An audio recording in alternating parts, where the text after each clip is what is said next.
और इंडिया गठबंधन में जल्द तय होगा यूपी में सीटों के बंटवारे का फॉर्मूला। समाजवादी पार्टी, कांग्रेस और आरएलडी और अन्य घटक दलों के बीच अंदर खाने मंथन जारी है। बीजेपी के बाद सबसे बड़े दल यानी कांग्रेस के पास उत्तर प्रदेश में मात्र एक सीट है और यूपी की सिर्फ एक सीट रायबरेली पर कांग्रेस का कब्जा है। 2019 के लोकसभा चुनाव में समाजवादी पार्टी को 5 सीटें मिली थी। बाद में आजमगढ़ और रामपुर में हुए उपचुनाव में 2 सीटें खो दी। मैनपुरी, मुरादाबाद और संभल की सीटों पर समाजवादी पार्टी का कब्जा बरकरार है। कांग्रेस यूपी में 25 से 30 सीटें मांग रही है, सूत्रों के हवाले से ऐसा कहा जा रहा है। और आरएलडी को विधानसभा चुनाव में समाजवादी पार्टी से साझेदारी के दौरान 33 सीटें दी गई थी।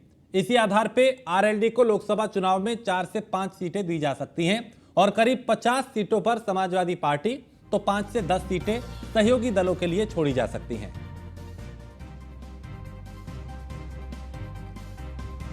तो इंडिया गठबंधन में सीट शेयरिंग को लेकर अब मंथन जारी है और करीब 50 सीटों पर समाजवादी पार्टी तो 5 से 10 सीटें सहयोगी दलों के लिए छोड़ी जा सकती है। इंडिया गठबंधन में जल्द तय होगा यूपी में सीटों के बंटवारे का फॉर्मूला। संदीप मिश्रा इस पे ज्यादा जानकारी देंगे। संदीप, इंडिया गठबंधन में अब सीटों का जो फॉर्मूला है सीट शेयरिंग का, उसको लेकर अब मंथन जारी है। देखिए, बिल्कुल निश्चित तौर पे एक होने के बाद से जो है एक इंडिया संगठन बनता है, लेकिन इंडिया संगठन की सबसे बड़ी बात है कि लगभग उसमें 26 दल है।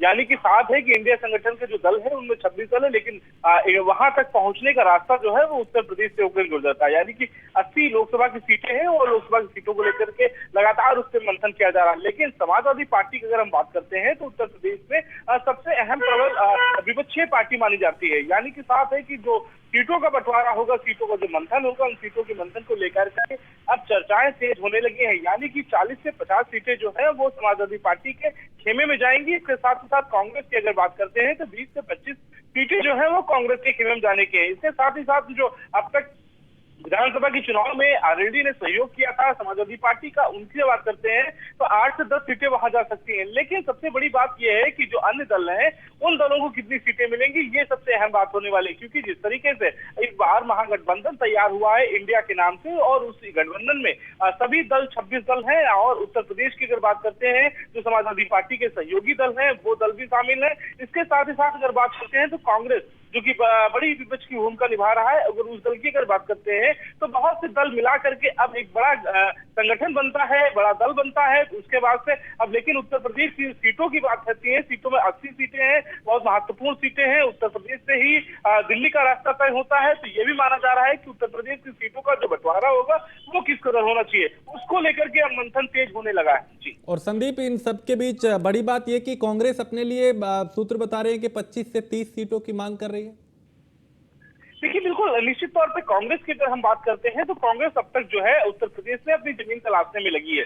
यानी कि चाहे हम पिछले 15 साल का समीकरण देख लें, पिछले 15 सालों का कार्यकाल देख लें, तो कांग्रेस की बात करते हैं तो लगातार वो पीछे ही रही है। यानी कि जहां एक तरफ जो है कभी उनके पास में 30-35 विधायक हुआ करते थे, आज वो 2 विधायकों पर सिमटी हुई है। यानी कि मात्र उनके पास 2 विधायक बचे हुए कांग्रेस के पास में। अगर हम लोकसभा चुनाव की बात करें तो वहां पे भी उनके पास बहुत कम नेता बचे हैं। तो ऐसे में कांग्रेस को अपनी जमीन तलाशनी है, कांग्रेस को अपने जमीन को मजबूत करना है। इसको लेकर के कांग्रेस लगातार रणनीति बना रही। तो इस हिसाब से देखा जाए तो कांग्रेस और सपा जब गठबंधन में साथ में रहेंगे तो निश्चित तौर पर वो 20 से 25 सीटों का ही अपना अनुमोदन रखेंगे। यानी कि साफ है कि अगर 20 से 25 सीट कांग्रेस को मिलती है तो क्या कांग्रेस पार्टी जीत हासिल कर पाएंगे, स्मृति ईरानी को टक्कर दे पाएंगे, ये एक बड़ी बात होगी। लेकिन आने वाले समय में जो सीटों का जो बंटवारा होने वाला है उसमें 20 से 25 सीटों का मिलने की संभावना जताई जा रही है कांग्रेस। बहुत शुक्रिया संदीप इस तमाम जानकारी के लिए। तो अब उत्तर प्रदेश में इंडिया गठबंधन का सीट शेयरिंग को लेकर जो फॉर्मूला है उसको लेकर मंथन हो रहा है। उधर घोसी उपचुनाव के प्रचार का आज चूंकि आखिरी दिन है, बीजेपी समाजवादी पार्टी पूरे दम के साथ आज प्रचार में जुटी है। आज शाम 5 बजे प्रचार थम जाएगा और न्यूज वन इंडिया पर सुभाषपा अध्यक्ष ओपी राजभर ने कई बातों का जिक्र किया। उन्होंने कहा कि बीजेपी पिछड़ों को आगे बढ़ा रही है, सपा पिछड़ों को और पीछे धकेल रही है। शिवपाल यादव भी तो दल बदलू हैं, ये भी ओपी राजभर ने कहा। समाजवादी पार्टी को कोई वोट देने को तैयार नहीं है, मुस्लिम भी बीजेपी को वोट दे रहे हैं। ये तमाम बातें ओपी राजभर ने कही हमने उनसे बात की और उस बातचीत में उन्होंने जीत का दावा भी किया और समाजवादी पार्टी पे निशाना भी साधा। देखिए राजेश, हमारे साथ इसमें ओम प्रकाश राजभर जी हैं, सुभाषपा के राष्ट्रीय अध्यक्ष, वो जुड़ गए हैं। हम उनसे सीधे बात करेंगे कि आज आखिरी दिन क्या घोसी के रण को जीतने के लिए कौन सी रणनीति अपनाने वाले हैं, उनसे हम बात करेंगे। राजवीर, बहुत बहुत स्वागत है न्यूज़ ऑन इंडिया पे। क्या रणनीति आज आखिरी दिन है प्रचार का, क्योंकि माना जा रहा है कि आप न खाली दारा सिंह चौहान का बल्कि सुभाषपा के लिए भी एक प्रतिष्ठा का ये चुनाव माना जा रहा है घोसी का। देखिए, यहाँ लड़ाई नाम की कोई चीज़ रह नहीं गई है। हम लोग गांव-गांव में हमारी टीम चौपाल लगा करके सबको बता दिया है, जिसका एक नज़र या एक झलक कल आपने मीटिंग में देखा होगा। मैं आपसे ले चलता हूँ 1989 में माननीय मुलायम सिंह जी को मुख्यमंत्री बनाने में, माननीय मुलायम सिंह यादव जी को मुख्यमंत्री बनाने में समाजवादी पार्टी को भारतीय जनता पार्टी ने समर्थन देकर मुख्यमंत्री बनाया। उसके बाद 2 जून की घटना गेस्ट हाउस कांड, समाजवादी पार्टी के गुंडों द्वारा मायावती जी की हत्या कराने की कोशिश की गई। ब्रह्मदत्त द्विवेदी भारतीय जनता पार्टी के विधायक अपने दल बल के साथ नहीं पहुंचे होते तो मायावती जी की हत्या कराने पर सफाई तुले थे। वहां भी भारतीय जनता पार्टी ने सहयोग करके जान बचाया और उन गुंडों को जवाब देने के लिए भारतीय जनता पार्टी ने समर्थन देकर के मायावती को मुख्यमंत्री बनाया और मुख्यमंत्री एक बार नहीं 3-3 बार बनाया। उसके बाद आज हम भी हैं, भारतीय जनता पार्टी के गठबंधन की वजह से आज हम चर्चा में हैं। संजय निषाद जी हैं, अनुप्रिया पटेल जी हैं। तो भारतीय जनता पार्टी पिछड़ों को नेता बना रही है और समाजवादी पार्टी पिछड़ों का हक लूट रही है। तो यहाँ जनता में इस बात का संदेश है कि एक तरफ लुटेरा है, एक तरफ हक दिलाने वाला है, एक तरफ हक लूटने वाला है। तो जनता करे कि नहीं नहीं भैया, ये 27% रिजर्वेशन जो 1991 से लागू है उसका लाभ हम लोगों को नहीं दे रही है। 4 बार सपा की सरकार थी, नाई गोणपाल प्रजापति कुमार बिंद केवट मला, राजभर चौहान, नाराकर बंसी बंजारा बहेलिया, दुल्हा दुनिया अंसारी, साईं दर्जी फकीर, चौरसिया गुप्ता विश्वकर्मा, इनको नहीं मिल रहा है। तो इनको जब नहीं मिल रहा है तो फिर ये उनको क्यों वोट देंगे? ये सब लोग मुँह कर लिए हैं भारतीय जनता पार्टी को वोट देने के लिए। जिस तरीके से आरोप लगाया जा रहा है कि बीजेपी अब एक तरीके से कह रही है कि उनके बेटे की गिरफ्तारी हो, बूथ कैप्चरिंग तक का कह रहा है कि बूथ कैप्चरिंग करा सकती है समाजवादी पार्टी। भाई मैंने क्या कहा, समाजवादी पार्टी जब सरकार रहती थी तो गुंडा राज, गुंडई के लिए प्रसिद्ध है। अगर समाजवादी पार्टी की सरकार की आम आदमी से बात होती थी तो ये कहा जाता था कि ये सपा समाजवादी पार्टी गुंडों की सरकार है। गरीबों की जमीन पे कब्जा कर लेना, गरीबों को मारना है और थाने मुकदमा न लिखने देना, तो ये तमाम आरोप समाजवादी पार्टी के ऊपर लगते रहे हैं। अभी आज ही सुबह एक यादव को लड़का मिला, रो रहा था कि यादव ने ही उसकी जमीन जबरी कब्जा कर लिया है, जब आधे का शेयर है तो आधा उसको देना चाहिए, नहीं दे रहे हैं। तो इस तरह का तमाम केसेस आज भी मिल रहे हैं। तो जो माननीय ब्रजेश पाठक जी ने कहा है, हम वो 100% सही कहा है। अगर उन्होंने इस तरह का कृत्य किया है, धमकी दिया है, तो उनकी गिरफ्तारी निश्चित होनी चाहिए और चुनाव निष्पक्ष हो। एक आखिर सवाल, कल मुख्यमंत्री जी ने भी अपनी सभा से कहा था दारा सिंह चौहान जी को अपने साथ लेके कि सुबह का भूल अगर शाम को घर वापसी करे तो भूला नहीं कहते, क्योंकि यहाँ पे लेके समाजवादी पार्टी लगातार दल बदलू की बात कहने की यहाँ के लोगों ने इतनी जल्दी उनको धोखा दिया है, इसलिए उनको यहाँ से नकारने का काम करेंगे। तो उनके साथ जो प्रचार कर रहे हैं शिवपाल यादव जी, वो तो दल बदल हुए हैं। यही अखिलेश जी उनको कह रहे थे कि बीजेपी में काम करते हैं। जब उनको बंगला मिला या सुरक्षा मिली तो दर्जनों बार अखिलेश जी ने उनको बीजेपी का बताया कि ये बीजेपी के नेता होगा या बीजेपी के लिए काम करते हैं। आज वही बीजेपी के नेता अपनी पार्टी का छोड़ करके दल बदल लिए ना, आ गए सपा में, है ना प्रमाण। आज वही दल बदलू प्रचार कर रहे हैं आज वही दल बदलू प्रचार कर रहे हैं। तो दल बदलू, जो दल बदलता वो दूसरे को एक समझता है। और यही समाजवादी पार्टी के लोग जब दारा चौहान जी बीजेपी छोड़ के गए सपा में, तब दल बदलू कोई नहीं बोला। कोई मर्द समाजवादी पार्टी में नहीं था कि जो मर्द ये कह सका हो मऊ का या घोसी का कि नहीं दारा चौहान बीजेपी के, हम इनको टिकट मत दीजिए। अखिलेश जी के सामने किसी की हिम्मत पड़ी बोलने की? आज लोग बहुत चिल्ला रहे हैं। तो ये जब उनके ऊपर बीतती है तब उनको तकलीफ होती है, जब दूसरे के ऊपर आता है तब। और खबर लखनऊ से है, जहां राज्य शिक्षक सम्मान से सम्मानित होंगे शिक्षक और शिक्षकों को सम्मान के साथ टैबलेट भी मिलेंगे। सीएम योगी 5 सितंबर को पुरस्कृत करेंगे। 2 लाख से ज्यादा टैबलेट का वितरण किया जाएगा। तो स्मार्ट क्लास बीआरसी पर आईसीटी लैब का भी शुभारंभ होगा और लोक भवन में आयोजित होगा यह सम्मान समारोह।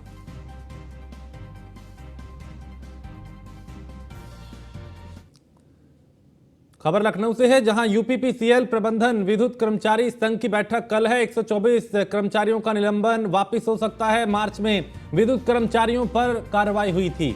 बिजली कर्मियों की हड़ताल के बीच ये कार्रवाई हुई थी और बिजली कर्मचारी यानी विद्युत कर्मचारी संघ के ज्यादातर पदाधिकारी हैं निलंबित। 3000 संविदा कर्मचारियों की सेवाएं भी समाप्त हुई थी। यूपीपीसीएल में बेहतर कामकाज के लिए कुछ बड़े निर्णय हो सकते हैं।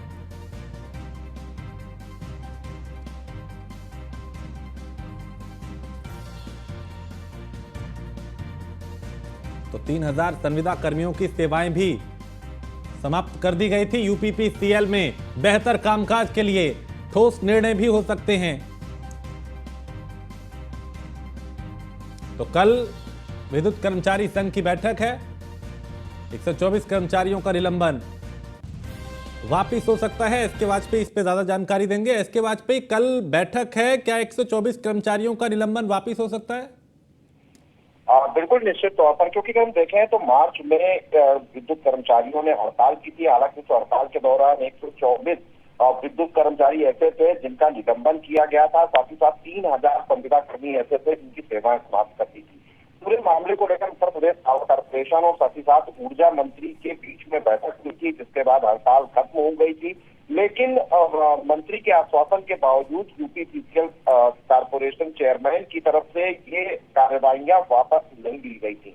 हालांकि विद्युत विभाग का काम लगातार प्रभावित हो रहा है, क्योंकि 124 जहां बड़े कर्मचारी निलंबित हैं और साथ ही साथ 3000 से ज्यादा संविदा कर्मी भी सेवा से हटा दिए गए थे। उन सभी को लेकर कल प्रबंधन ने बैठक बुलाई है, जिसमें संघ और साथ ही साथ उत्तर प्रदेश पावर कॉर्पोरेशन प्रबंधन के अधिकारी मौजूद रहेंगे और उम्मीद की जा रही है कल उनका निलंबन समाप्त हो सकता है। हालांकि कोशिश यही होगी कि उत्तर प्रदेश पावर कॉर्पोरेशन के काम सुचारू रूप से चले, उसको लेकर उनके निलंबन को वापस करके उनको जिम्मेदारियां दे दी जाएं। अब देखना यह होगा कि कल जब प्रबंधन के साथ संघ की बैठक होगी तो क्या कुछ निकलकर सामने आता है। बहुत शुक्रिया इसके वाजपेयी जानकारी के लिए। तो कल ये बैठक है और कल बैठक के बाद तस्वीर साफ होगी कि प्रबंधन इस पे क्या निर्णय लेता है। खबर गोंडा से है, जहां मस्कनवा में सरेराह युवती का अपहरण हुआ और मां के साथ युवती जा रही थी। चलती गाड़ी में उसे खींचा गया। विरोध करने पर मां को धक्का दिया गया, जिस वजह से महिला का पैर टूट गया। सूचना पर पुलिस पहुंची, मामले की जांच कर रही है और छपिया पुलिस का अपहरण की घटना से इनकार है, यानी पुलिस इस बात से इनकार कर रही है कि अपहरण हुआ है। पुलिस के मुताबिक युवती रजामंदी से साथ गई है। रक्षाबंधन का त्योहार मनाने घर आई थी युवती और छपिया क्षेत्र के मस्कनवा कस्बे का यह मामला है।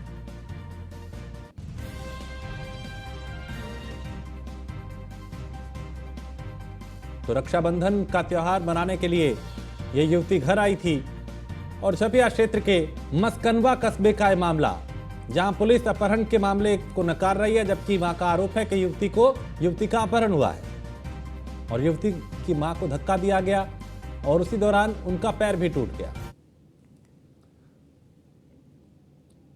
और कुशीनगर में अवैध रूप से संचालित गेस्ट हाउस पे स्थानीय लोगों ने धावा टूट पड़ा और उन्होंने इस गेस्ट हाउस का घेराव कर लिया। आरोप है कि यहां पे गेस्ट हाउस के आड़ में देह व्यापार करवाया जाता है।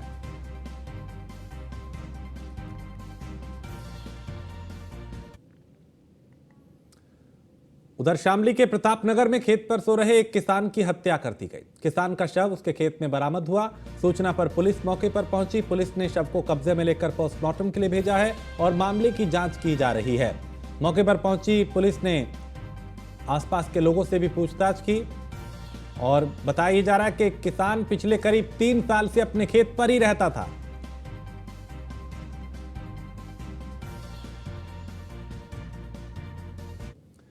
फर्रुखाबाद में राष्ट्रीय उलेमा व मशारिक बोर्ड के राष्ट्रीय उपाध्यक्ष सैयद नयार मियां ने ज्ञानवापी केस में न्यायालय पर भरोसा जताया है। उन्होंने कहा कि जो न्यायालय का फैसला होगा उसको स्वीकार करेंगे। एक देश एक चुनाव के समर्थन में भी वो नजर आए और कहा कि अलग अलग चुनाव से देश के टैक्स पेयर का पैसा खर्च होता है। ये पैसा जनता के टैक्स का है। अलग अलग चुनाव से देश की जनता पर बोझ पड़ता है। लाइट ऑफ लॉ जो है वो तो सबके लिए एक रहेगा, लेकिन ट्रेडिशन जो है इस मुल्क में जहां पर 10-10 किलोमीटर पे जमाने बदल रहे हैं, 20-20 किलोमीटर पे रस्म रिवाज बदल रहे हैं, वहां ये कैसे तसव्वुर कर सकते हैं कि एक लॉ जो है जो उनके पर्सनल लॉ से मुताल्लिक है उस पे एक तरीके की, क्या भाई हिंदुओं के यहाँ शादी का अलग तरीका है, मुसलमानों के अलग तरीका है, ईसाइयों के अलग तरीका है, तो कम से कम हमारे पर्सनल, हम ये थोड़ी कह रहे हैं कि भाई कोई आप अलग कानून बनाइए, लेकिन जो हमारा पर्सनल लॉ है उससे छेड़छाड़ न होने की हम इससे पहले भी बात कर रहे हैं।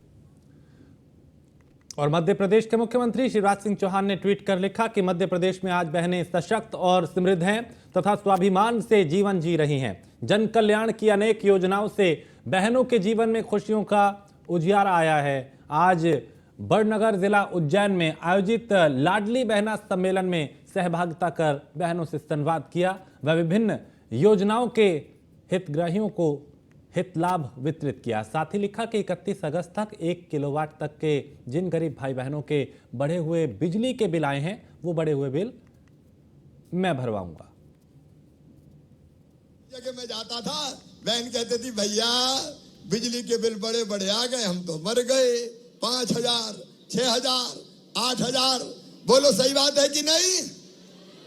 तो मेरी बात ध्यान से सुनना, 30 तारीख तक 31 तारीख तक जितने बड़े बड़े बिल आए हैं बिजली के गरीबों के, 1 किलोवाट तक जो बिजली का उपयोग करते थे और उनके बड़े बड़े बिल आए हैं, वो बड़े बिल वसूलूंगा नहीं, मैं भरवाऊंगा, तुम्हारा बिल 0 आएगा, 0। तो ताली जोर से बजाओ ना।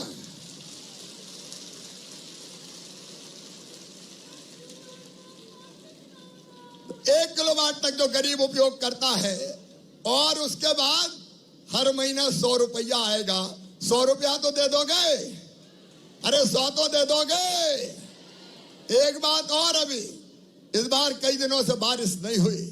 बारिश नहीं होने के कारण कई जगह सोयाबीन संकट में पानी नहीं गिरा, बांध नहीं भरे, कई तरह की दिक्कतें। मैं बिजली के इंतजाम में भी मुझे बहुत परेशानी हो रही है। जगह जगह कहां बिजली मिल सकती है मैं ढूंढने की कोशिश कर रहा हूं, लेकिन पूरे देश में अभी कई जगह सूखा है, इसलिए संकट के दिन हैं।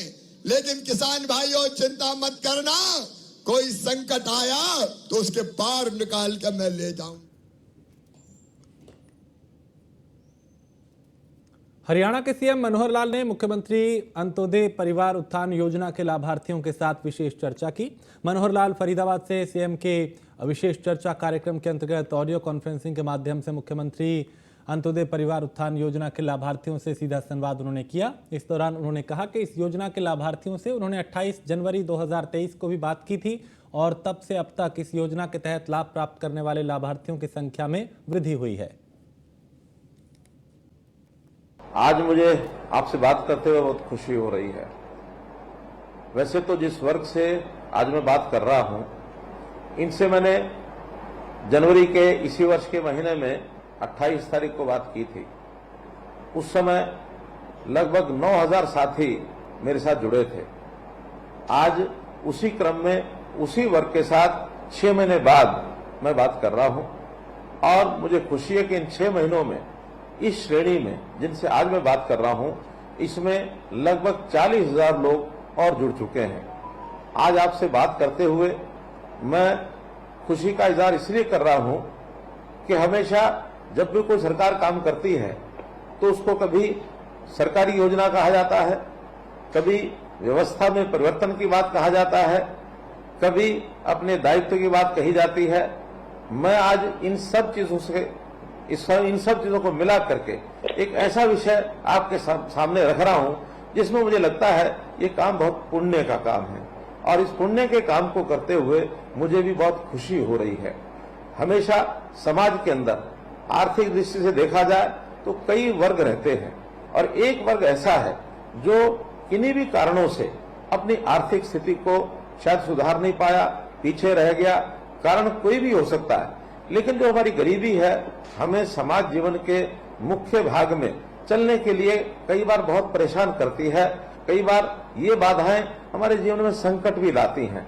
जीवन यापन को अगर हमें ठीक से चलाना है तो हमारे आसपास के लोगों को जब हम देखते हैं तो हमें कष्ट भी होता है। इस कष्ट को दूर करने के लिए और हमने विचार किया हुआ है कि प्रदेश का कोई भी व्यक्ति जो असहाय है, गरीब है, लाचार है, जो किन्हीं कारणों से अपने जीवन को आगे नहीं बढ़ा सकता है, तो उसके सारे सिस्टम को कैसे ठीक किया जाए, कैसे उसको उस गरीबी से बाहर निकाला जाए। वर्षों जो पहले सरकारें चलती थी नारे देते थे गरीबी हटाओ, लेकिन हमने नारा नहीं दिया। हमने तो उस हर गरीब की जो भी उसकी कोई मजबूरी है, जो भी उसकी कठिनाई है, उसको समझ करके उसको दूर करने। और छत्तीसगढ़ सरकार की महत्वाकांक्षी योजना राजीव युवा मितान सम्मेलन का नवा रायपुर में आयोजन हुआ। इस दौरान छत्तीसगढ़ के सीएम भूपेश बघेल ने कहा कि राजीव युवा मितान सम्मेलन के रूप में आज छत्तीसगढ़ एक नवीन ऊर्जा का गवाह बना है। तो उन्होंने यहां पे और भी कई बातों का जिक्र किया और कहा कि छत्तीसगढ़ को नकारात्मकता में धकेलने वालों से अब छत्तीसगढ़ बहुत आगे निकल चुका है।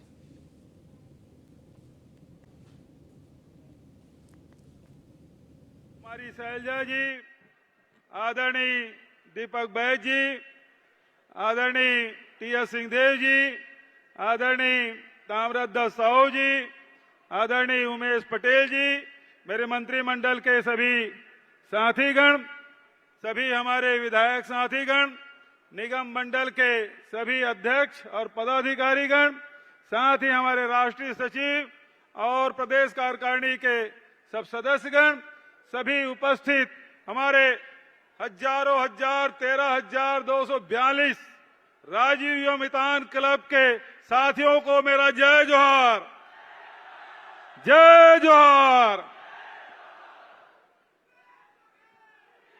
पहली बार युवाओं का ऐसा मेला पहली बार छत्तीसगढ़ में दिखाई दे रहा है। राजीव मितान क्लब जहां ग्रामीण क्षेत्र में 11,000 हमने बनाया, शहरी क्षेत्र में 2,000 राजीव मितान क्लब का गठन किया और ये राजीव मितान क्लब को हर साल 1 लाख रुपया दिया जा रहा है ताकि हमारे युवा साथी गांव के अपने संस्कृति, गांव के अपने खेल कूद, गांव की स्वच्छता, गांव की शिक्षा और साथ ही साथ शासन की योजनाओं की जानकारी उन तबके को देना है जो वंचित वर्ग के लोग हैं, जो गरीब हैं, जो दिन रात मेहनत करते हैं, शासन की योजनाओं के बारे में जानकारी नहीं होती, उन सबको जानकारी देना, उन तक के योजनाओं को पहुंचाने की जिम्मेदारी हमारे राजीव मितान क्लब की है। आदरणीय साथियों, ये देश युवाओं का देश है। 18 से 35 साल की उम्र के लोग 65% निवास करते हैं और जब युवा शक्ति एकजुट हो तो नई ऊर्जा पैदा होती है और नई ऊर्जा को दिशा देने के लिए आज हमारे पास राहुल गांधी जी हैं जो आप सबको दिशा निर्देश देने आए हैं। आदरणीय साथियों, दुर्भाग्य से इस देश का बागडोर ऐसे हाथ। और इसी के साथ इस बुलेटिन में फिलहाल इतना ही। आपने रहिए न्यूज़ वन इंडिया।